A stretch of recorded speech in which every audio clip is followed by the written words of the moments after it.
Most religions share a belief that the body and spirit coexist, until the body has perished and the spirit moves on into the afterlife. However, there are those that remain. Some stay with a purpose. Some are doomed to relive their own violent deaths. These spirits are one of the oldest aspects associated with Halloween. For generations to come, people will still gather around the campfire to tell the stories of ghosts.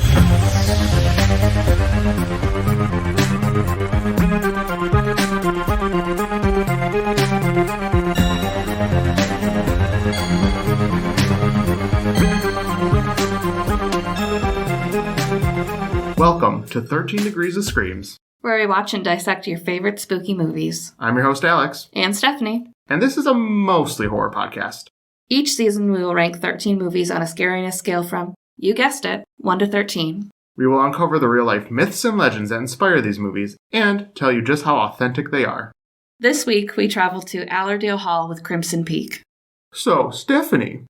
Yes. Have you seen Crimson Peak before we watched it for the podcast? I did, actually. I saw it in theaters. Oh, did you really? Yeah, it was fun. It was a fun time. Nice. I only saw it one time, when it first came out, but at home.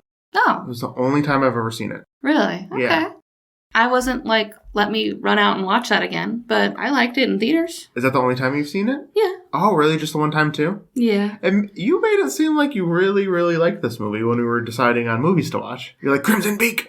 Oh, I mean, it's just a good idea, honestly. It's just... I really, congratulate myself on good ideas, pat myself on the back the whole time, yep, I got it. Oh, interesting. You seem so adamant about Crimson Peak. I just ghost. Oh, it was very ghosty. You rated this as 12 on the scary scale. It can be a little bit before you know what's going on. I mean, even when you do know what's going on, it's still scary. Mm-hmm. I had it as 10. I did see it, like I said, but I want to be honest with you. When I first saw it, I was a little bored. Really? I was. I think this movie's 20 minutes too long. I can see that. It's just a little bloated, in my opinion. Yeah, a little. They could have cut some scenes in the beginning, I think, to save on some time. Yeah, I think, even the middle section, I'm like, this is a little she's scared, she sleeps. She's scared, what's going on? She's scared, she sleeps. Yeah. Well, Edith, I think, is just not a very good main character. Really? I don't like her. Oh, snap. Interesting. Yeah, she's not very bright. I pointed out when I tell the plot. Oh, okay, well, we'll get into the plot, but before we do that... Yes. We will talk about the movie background.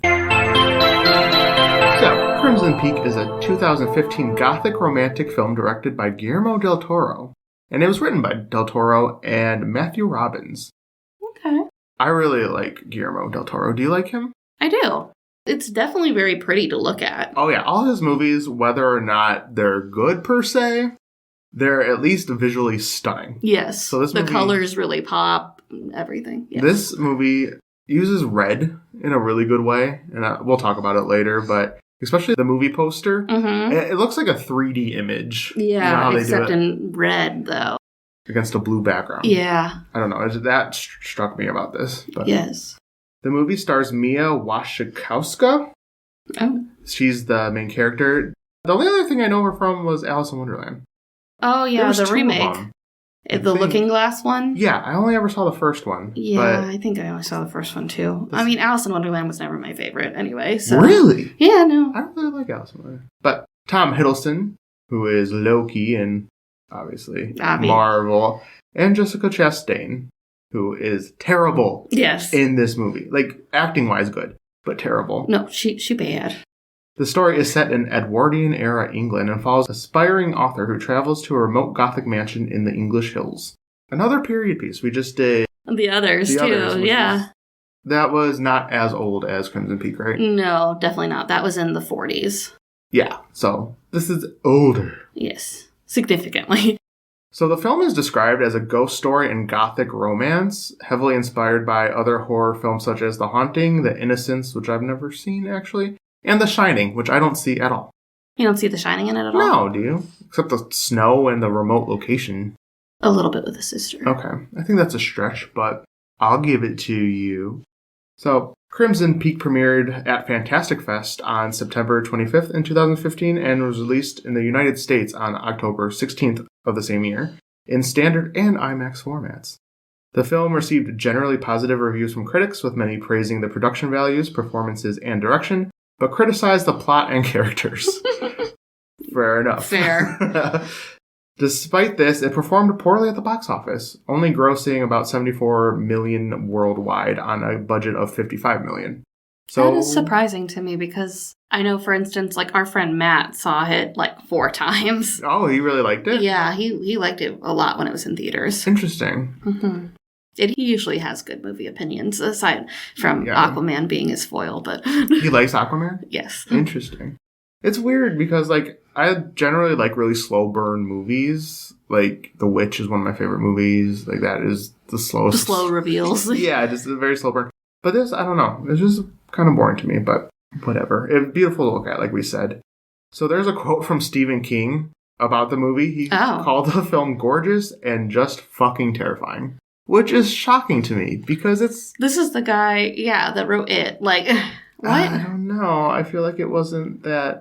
Honestly, though, before I knew, like, the purpose behind the ghost and stuff, they are a little creepy and stuff. They're not your typical ghosts that look like the people that they were, or even like a Casper or anything. They're very stylized. Yes. It's definitely going for something.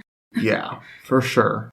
The ironic thing, though, I wanted to point out with the ghosts, though, is that it's funny that The Others was classified as a Spanish film, when you could almost say that the way, especially the mother ghost, are dressed with, like, their ghosts looking like skeletons and stuff like that. You could almost argue that they look kind of Day of the Dead-ish. You think so? A little bit. I didn't get that, but maybe now if I go back and take a look. That was not my initial thought at all. I mean, not like the main ones at the house, but the mother specifically. Are you ready to delve into the plot? Yes. So the movie starts off in 1887, Buffalo, New York. And we see American heiress Edith Cushing, daughter of wealthy businessman Carter Cushing, attending her mother's funeral. This scene is followed by Edith being visited by the ghost of her mother, who tells her, "My child, when the time comes, beware of Crimson Peak." Crimson Peak. And she, like, spoons her in the bed, and she is not a comforting ghost, in my opinion, at all. None of these ghosts are. They are very ominous for, like, no reason. And then, like, the gray fingies coming over to reach in. Yeah, she's, like, touching her. Yeah. Like, no, Mom, what are you doing? Stop it. We never spooned before. Why do you think it's okay? Just because you're dead. Spooning. Only okay when you're dead. That's our new tagline. And you have no eyes. Like, yeah. Well, maybe that's why she was spooning. She couldn't see nothing. Yeah, right. No, like, she just climbs into bed with her. And let's just discuss what this ghost looks like, too. Like, she is just, like, blackish gray, large, skeletal-looking thing. Decrepit. And she's, like, creeping down the hallway at her and stuff like that. It's not, like, a comforting, like, oh, my mommy is here. None of these ghosts that we'll talk about later are comforting in the slightest, even though, spoiler, their intentions are good. Right. I feel like if you're trying to convince me to not do something, like, I think maybe scaring you is a tactic, or you could just tell me not to do that. Yeah. Like, you don't gotta be, like, cryptic and scary. Like, just tell me why. Like, right. Explain to me, step by step, why Crimson Peak is bad. Right, and don't surprise me. Just be like, hey, I know I'm scary. Yeah. I look like shit right now. It hasn't been a good time for me. Yeah, I'm fucking dead. Let me tell you what's going on. Right. No, she's like, beware Crimson Peak. Yes. I'm like, mother, please. So we jump 14 years later, and now Edith is an aspiring author and is trying to publish a book, but is overlooked because she's a woman. The patriarchy. Yes. Heavy in this. And she's advised to add a love story, which she loathes. Loathes entirely. Yes. So she sets to creating a revision and starts typing it on a typewriter, much to her father's chagrin, as he had just bought her an expensive new pen to write with. But she doesn't want her delicate feminine handwriting to be identified. Ah, yes. So meanwhile, Edith meets Baronet Thomas Sharp, who is in town to try to drum up investors for a digging machine to harvest red clay from his family's land. I guess you can use it as like a building material, like bricks or something. That's so right. I didn't really get the selling point of the clay. No, it's just like, I want some red clay. Let me dig that up. I don't know. I was like, is this like a tie-in to the movie Ghost? Like, it's just going to cut to a pottery class after this? I'm fully convinced the only reason they came up with red clay was to make the snow red later. The imagery, yeah. They're like, how can we make this red? I mean, honestly, going in, I thought Crimson Peak, blood for sure. Right. That would have been cooler. Yeah. No, we got clay. We're just harvesting blood down here. No, it's red clay. It could have been so much cooler if it was blood, but it is not, unfortunately. Yes. So he's in town to drum up investors for the digging machine to harvest this red clay from his family's land. But Mr. Cushing, her father, is very suspicious of him because he seems like a charlatan traveling around to multiple countries with his sister Lucille trying to get investors. They're not American, that's why. Oh, yes. And he also says he has delicate hands, so you can't trust him. No. He hasn't done a day of work in his life. So that's a thing.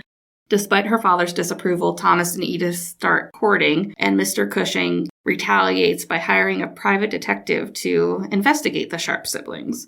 And when his search yields some unsavory facts that they won't tell us right away. It is pretty unsavory. Yeah. Mr. Cushing bribes them to leave America, and Thomas must thoroughly break Edith's heart. For like one scene, and then the next scene it's like, JK, we're good now. Yeah. So he really makes a big stink about it, like it's a whole public affair that he breaks up with her and tells her she's a bad writer. And in front of everyone, he's like, your novel is hot garbage, Edith. Yes. Don't even think about it. I was only reading it to get in your pants kind of thing. Like, okay. Hey, you know what? If that was the truth, it worked. Well, not yet, but it was getting there. Right. So the next day, Edith and Thomas reconcile, like, almost immediately. I'm like, why? You don't see the suspicion here, too? Like, why all of a sudden it's okay for him to tell the truth? Right. Her dad's dead. Yeah. So they reconcile, and he explains his actions, and almost simultaneously, her father's found dead. Like, they claim that he fell and bashed his head in on a sink. So his head gets bashed in, but by somebody. They show a mysterious figure.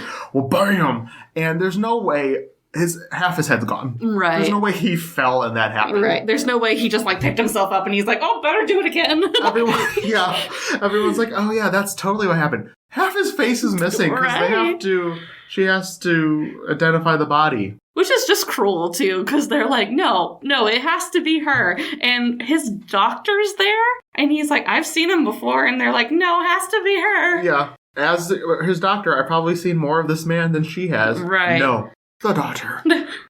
Scar her. Yeah. Traumatize her, please. But it does raise some suspicions with the doctor, at least, but it's all kind of shoved under the rug. Like, immediately. So, here's the thing. If Thomas was gonna break up with her, and father was gonna die the next day, like, don't make that public, because, like you said, it raises so much suspicion. But nobody cares. I'm like, I would have connected those dots immediately. Right. And they're like, it happens. I guess in that period, people's faces got bashed in on a regular basis. Yeah. Father has a hole in his head. You get your heart broken. Yeah, you get your heart broken and made up with immediately. That's a common as soon as he's gone. I don't know. Yeah, these people. Okay. And just to specify, too, this doctor is actually Edith's childhood friend named Dr. Alan McMichael. Anyway, a few months later, and Edith and Thomas arrive at Allerdale Hall, and she's now married because we see the ring that Thomas took from Lucille. I don't know why. And the Sharps' mansion is in a state of disrepair with red clay literally seeping from the walls. And this house, like, doesn't have a roof. Like, it's snowing inside. There's a big ass hole at the top. And they're just living here. Like, this is not fit for anyone to live. It's almost a state of condemned, honestly. Yeah, and I get they need the money, but also, like, go rent yourself a flat somewhere. Like, right. I don't know. I actually talked to Matt about it because we watched it again with him when we rewatched it for the show. And I was like, I don't know, like, this is their estate, you know, they have enough money to travel and drum up investors and stuff like that. And he's like, it was probably just all that they had to get this invention going. Yeah, I know they have, like, no money, but, like, get out, because that's about to fall apart if you sneeze on it. But it is very cool looking. It is, but just, like, the cleanup alone with, like, the red clay seeping from the walls in the kitchen, it's a lot. Yeah. Like, I'm surprised they're not drowning in it. Yeah. Could you imagine drowning in clay, though? Icky. That would be terrible. Also, so heavy. Yeah. Like quicksand. Although, so I guess I don't know much about clay, but it's seeping up through the ground. Is it, like, liquid enough to do that? Really? Or is it because it's sinking in and it's, like, pushing through the cracks? I guess so. Like, that's what it was described as, too. Like, it's literally, like, sinking into it. Which I don't even know how they've managed to live in the house for all these years, too, for however long they've been doing it, that it's not, like, partially underground at this point. Yeah. Because they have a cellar, too. I would assume the cellar would be filled with it as well. Yeah, if there's a cellar, that would have to be underground, like, completely. Completely engulfed in it, honestly. Yeah. The house doesn't make sense, honestly, of how it's actually running. Why would you build a house on top of a clay deposit? Like, you build your house elsewhere, and you come out there to do the work on it. Like, you buy that land. Right. They did not think this through. Unless they didn't know. Could you imagine building a huge house, lovely when it was first built, and it immediately starts sinking, and you're like, son of a... I just built this. I'm gonna blame it on the old times. They don't know. They don't know about science. Clay and science. They don't know anything. Oh, man. It was the old days. Back in the old days, they didn't know what clay did. They didn't know that if you built something heavy on clay, it would sink. So, it's a thing. Also, casually in passing, Thomas just mentions that the estate is actually referred to Crimson Peak because of the red clay seeping through the snow. Edith's like, and she's like, wait, what? Wait, you see me? Did you just call it Crimson Peak? Crimson Peak. The name of the movie? Uh-oh. And as soon as Edith arrives, Thomas's sister Lucille is there to greet her and offers her firethorn berry tea and continues pushing it in every scene thereafter. Listen, if someone offers you firethorn tea, does that sound like something you should be drinking? And Edith doesn't like it, and they all agree that it doesn't taste good, but they keep getting it. Like, oh, did you poo-poo? Like, why? Right. Which part of fire or thorn sounds appealing? Good to you? The thorn or the fire? Please, I'd love to know. No. That sounds no good. No. So I guess Edith just takes it to be polite, but she is like every room of the house. She's like, have you drank the tea? Like, she's taking like a champ. She's like, thank you. So Thomas convinced Edith to put her father's fortune towards his machine and busies himself with getting it to run. So Edith and Lucille have like a lot of downtime together, and Lucille's like a little suggestive about Edith's relations with her brother and stuff like that. She's like, what are you guys doing? Yeah, like, have you done it yet? Have you did the deed? I need to know. Right. And Edith's like, no, he's been really gracious about my mourning and stuff. We traveled separately, so we haven't consummated the marriage. No canoodling. Right. So gradually, as like weeks or days pass, whichever long you think this is, an undescript amount of time has passed. Yeah, and Edith is becoming weak, and she's vomiting blood, and is plagued by, like, skeletal ghosts basically every time she's left alone. Oh, yeah. We need to talk about these ghosts because they are visually stunning. Yes. But also actually fairly scary. I didn't remember what they looked like before, but they, like, come out of the ground all crackly and... Yeah, and you can, all red. All red. Completely red, like the clay color. Or blood. We don't know. It's probably clay. Because, let's be honest, everything's about clay in this movie. And also, like, out of their eyes, there's, like, flowy... I'm just gonna call it blood, because I don't know. Like, flowy blood, but it's floating upwards. Yeah. Did you notice that? Yeah, one even has, like, a cleaver embedded in her skull. Yeah, that's fine. Yeah, just casually. Yeah, they're just, like, completely red, head to toe. Mm-hmm. And they are pursuing Edith at every corner. Chasing her down the hallway. Yeah. Just trying to scare her. Right, leaning out of closet doors at her and leering. Hey, Edith, what are you doing, girl? No, it's not like that. They're, like, screaming and No, she feels like she's being attacked. So it looks like she's being attacked, right? She does.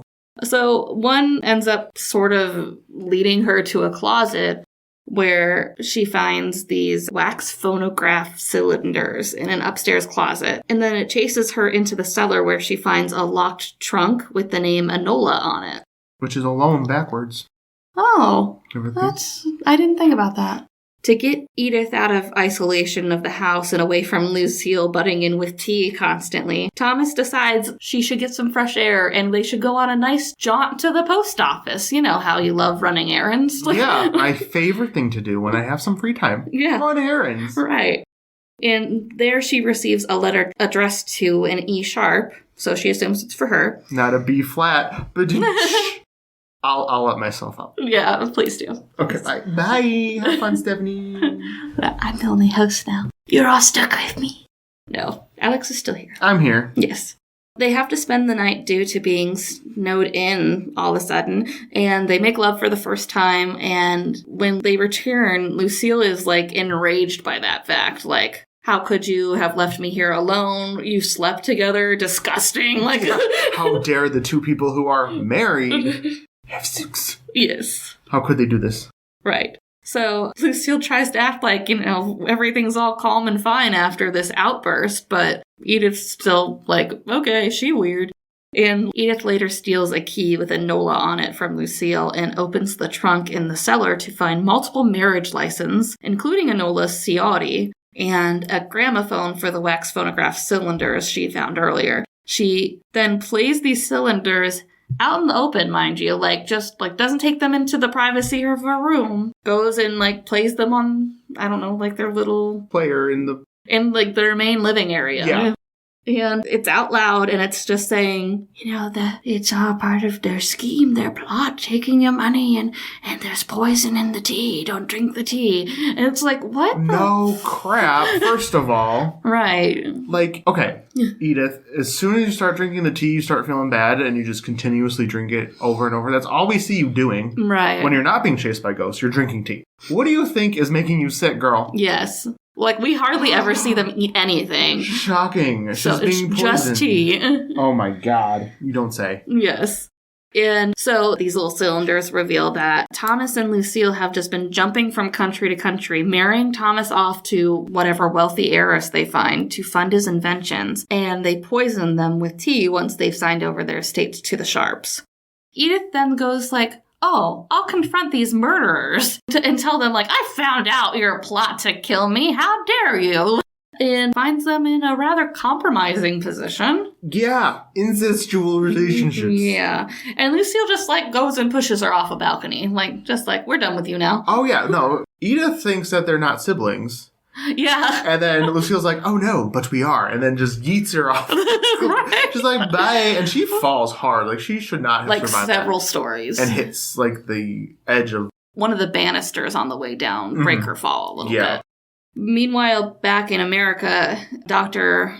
Allen had learned of the Sharp scheme and Lucille's time in a mental institution after the brutal murder of their mother. He goes to Allerdale Hall to rescue Edith and finds her right after she's been pushed. The Sharps then claim that she's delusional from being sick and just fell down several flights. And it wasn't just a fall. She got pushed. You can't just fall over a banister. Well, I guess you could, but that's not what happened. No. But Dr. Allen is just kind of yeah, you're scary. He already knows what happened. Right. Come on. So he's just kind of tending to her wounds and tries to get her out of there, but Lucille is always one step ahead and just stabs him and commands that Thomas finish him off. Mm-hmm. Thomas has had a change of heart, I guess, after seeing 4 women murdered at this point. Well, he said he actually loves Edith at this point. So. Yes. So he's actually fallen in love with Edith and fakes Alan's death with a non-fatal wound and hides him in the cellar. Yeah, he's like, you're a doctor. Where should I put this? He's like, right here on the side, and stabs him. Right. And it's clear, I guess, too, that Lucille is the one that does the dirty work, I guess, and Thomas is just kind of along for the ride for the inventions and the money. Yeah, I don't think he's totally cool with it, and Lucille's the mastermind behind the whole thing. Yeah. But gotta have someone to marry off. Although, why doesn't Lucille... Oh, no, never mind. That makes sense. I was gonna say, why doesn't Lucille marry a rich man? But she ain't gonna get the money when they die. No. So, it's gotta be a woman, unfortunately. And then she wouldn't have the excuse to stay with her brother, either. The man probably wouldn't take her brother with her. That's true. Yeah, it's more common for a man to be taking care of his sister at that time. Yeah. So Lucille takes Edith to sign over her estate and just talks about all the murders she's committed, like just confesses to everything. Just casual conversation. Yeah, you do.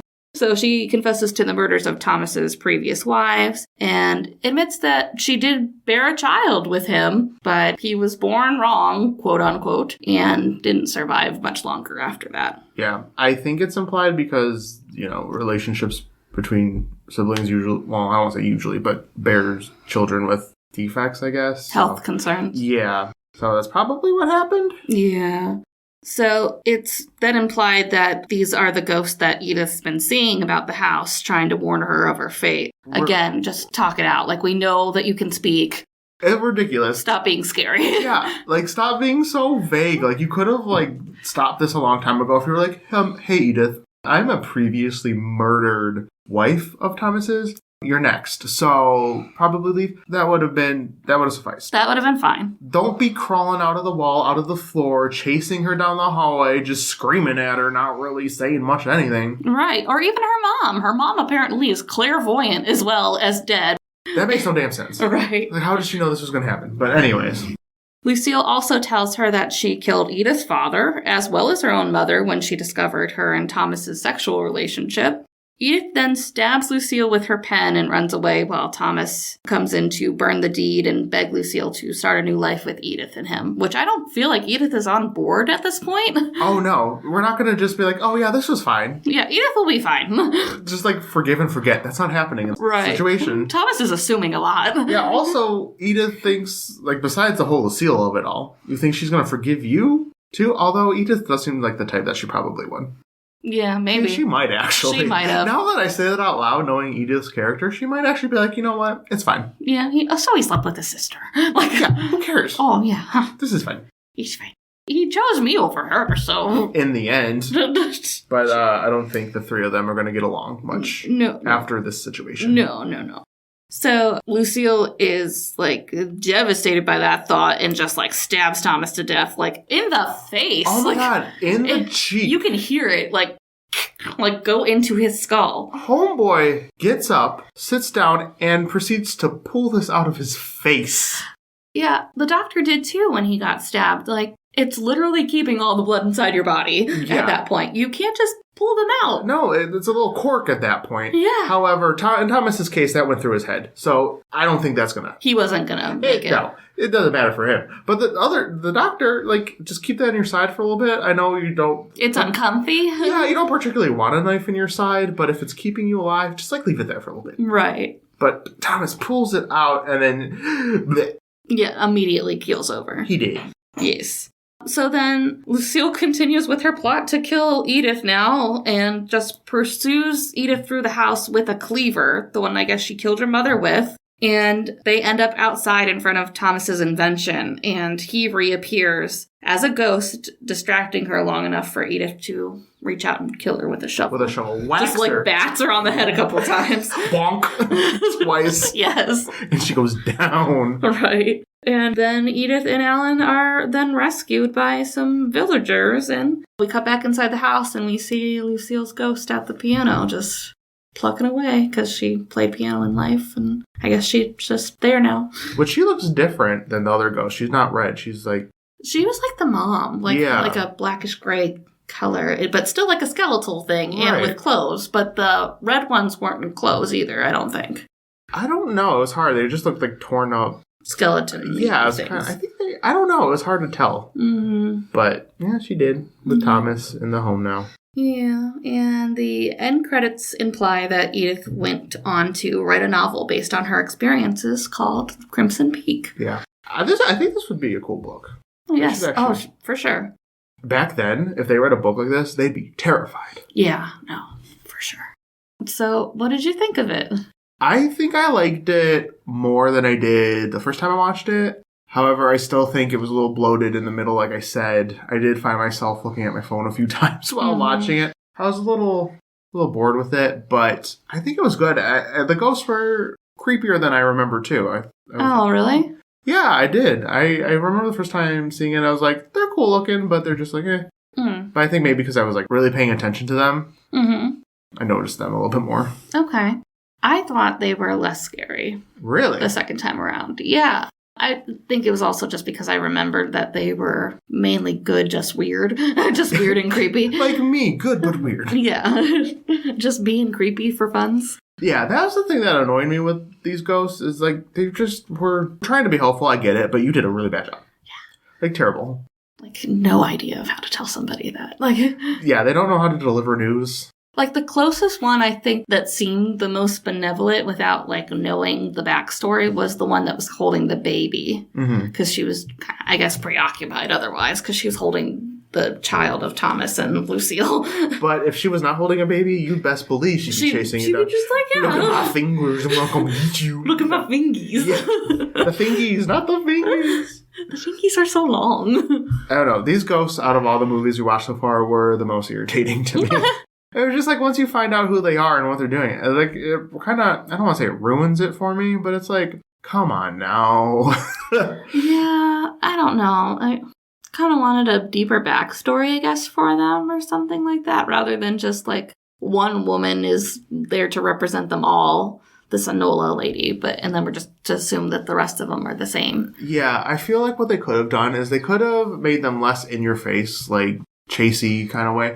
Made them more mysterious, like she sees them down the hallway, like walking, and she kind of follows them, and it's more like alluring as opposed to like, I'm attacking you kind of a situation. Yeah. Because then at least they don't seem malevolent. Yeah.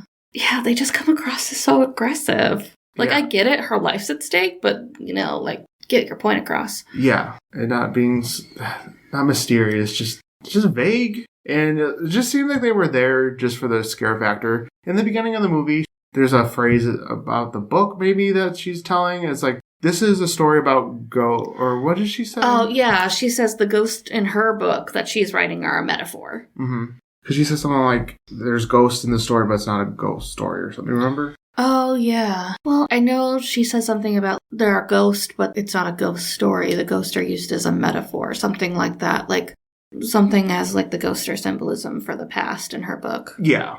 Which is much like the actual movie. Like, right. There's ghosts, but they call it a gothic romance movie. So, do you consider this even like a horror movie? Like, it has scary moments. Yeah. I wouldn't also call it a romance, though. Like, no. Maybe like the first 20 minutes when they're actually like getting to know each other and stuff like that, and she's in for the ruse at that point. Because like the dance scene with the candle is sort of romantic, I guess. Because they do this whole like, Thomas comes to teach them how to learn how to waltz at a party and tells them, like, if it's careful and smooth enough, like a little flame won't go out on a candle, and they hold it while they dance. And yeah, that's sort of romantic, but I was also like, that flame's out. Like, yeah, it's more of a tragedy. Yeah. I don't know, the ghosts aren't that prevalent, and when they are, they're just like annoying. Yeah. Just like, get your point across. And then also, I can't say that Thomas is a good, like, star-crossed lover in that kind of situation once he becomes incestuous with his sister. Like, yeah, that kind of...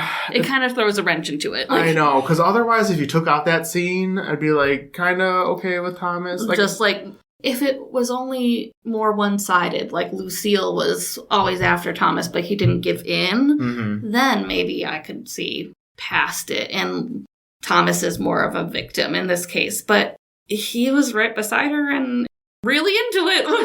Well, here's the thing. Maybe he wasn't really into it, and he just went along with it and, like, played along because he was afraid she'd kill him. Maybe. Because she would. Yeah, she did say at one point after she killed her mother that she went and hid the cleaver in the basement before they took her away to the asylum, and they took Thomas away to, like, a boarding school or something. So I'm willing to bet that he wasn't super fond of it. Maybe at first he was cool, and then, like, all this kind of unfolded, and he started to, like, realize, like, this is probably not good. Yeah. I don't know. Maybe I'm just trying to excuse him, but we definitely shouldn't, because, you know, he went along with it, so... Yeah, he was just too compliant for the whole thing. Like, I understand he had a change of heart at the end, but he also did still murder some people. Along the way. Yes. So, yeah. How do you feel about the ghosts in comparison, like, to all the other movies? Definitely the first and probably last that we'll see of ghost skeletons, I feel like. I don't feel like we've seen a lot of skeletal ghosts. The only one I could think of is in Ghostbusters when they unleash the ghost and there's that skeletal ghost in the taxicab. Oh, yes. And I think there's a brief moment of skeletal ghost in Haunted Mansion, or at least in the ride. Probably in the ride. Yeah, in the ride, I think maybe you think of the zombies. Those aren't ghosts. Those are just straight up zombies. Oh, okay. So, yeah, I think these are going to be the most stylized ghosts we see. Yeah. Definitely not your typical description for a ghost. Mm-hmm. But, I mean, they're still interesting, very creepy. That's why I think I rated it so high, at least because that's how I remembered them being creepy. Yeah. But once you find out their motive, it just takes it down quite a few pegs. Yeah, so on that note, you ranked this as 12. The second scariest. Do you think that's going to drop? Yeah, most likely, honestly, unless nothing jumps out at me as super scary. Yeah, I'm surprised you put it so high when I first saw your rankings. I mean, granted, I put it at 10, so it's still up there. And I don't know, it might stay for me. I guess it just depends on what we see. But it's so let me take a look. Out of all the movies we watched so far, this is still the second scariest I put. Okay. Same with you, so. I just thought of one that might be scarier, but it's not because of the ghost. Interesting. But I don't want to reveal it. Oh yeah, no reveal. We'll talk about it when we get to that movie. But yes. Yeah, overall, I feel like this had the least amount of ghosts, right? Yeah, not the least amount. Or least shown, like... Oh, yeah, you spend a lot more time with the main characters than they do with ghosts. They were afterthought. Well, not afterthought, but they weren't the main focus of this movie. Right. And also, I guess I didn't think about it in the first time I watched it, that Lucille and Thomas weren't seeing the ghost. Just Edith, really. Yeah, because they would not keep taking them to that place. Do you think the ghosts, haunted each of the wives, or... Well, I don't know how they managed to get it across to them, but that the letter that Edith gets in the mail is for Enola, not for her. Mm-hmm. So I don't know who found that out, that Enola was the next wife or whatever. Yeah. That's perplexing to me. I feel like that's kind of like a hole in the plot that was cut out or something. Yeah. Wasn't completed. I don't know. Well, I think she opens it because she probably thinks it's for her. Yeah. They both start with E. But I don't know. I mean, something must have drove the one to record herself to tell the other ones what was going to go on. Yeah. I don't know. I'm assuming that was Enola that recorded herself, because you don't know any of the other people by name, but at least not so much that they focus on it. Yeah. Random wife number 5. Right. That's who recorded that. Yeah. So, I don't know. I just think overall, out of all the movies we watched, it just had the least amount of ghosts. I was just like, Yeah. I think it's interesting, though. I think that's why I fought to include it so much. It gives a nice variety. Oh, yeah, 100%. Of different types. I think it's good to include movies that deal with ghosts, but not so much. This is still in the realm of a ghost story, I would say, but it's more of a backseat to the plot of the people who are alive. Yeah. The ghosts kind of drive Edith to finding some of the things. Oh, definitely, because Edith is not finding shit alone. She would have just drank that tea and died. The end. Movie over. Yeah. Honestly, she could have been an origin story for the next movie for somebody that actually figures it out and is smart. Yeah. I mean, yeah. That would have been so disappointing if she just died and that was that. And then the sequel is the actual one who gets it, right? Yeah. Womp womp. That would be funny, but odd. Thank you for listening. If you enjoyed the show and listen on Apple Podcasts or Spotify, giving us a 5-star rating is super helpful and we definitely appreciate it. And you can find us on social media using 13 Degrees of Screams. This has been 13 Degrees of Screams, and we will see you next creep. Don't be a sheep. What does that even mean, Stephanie? What does that mean? I don't know. Oh my god.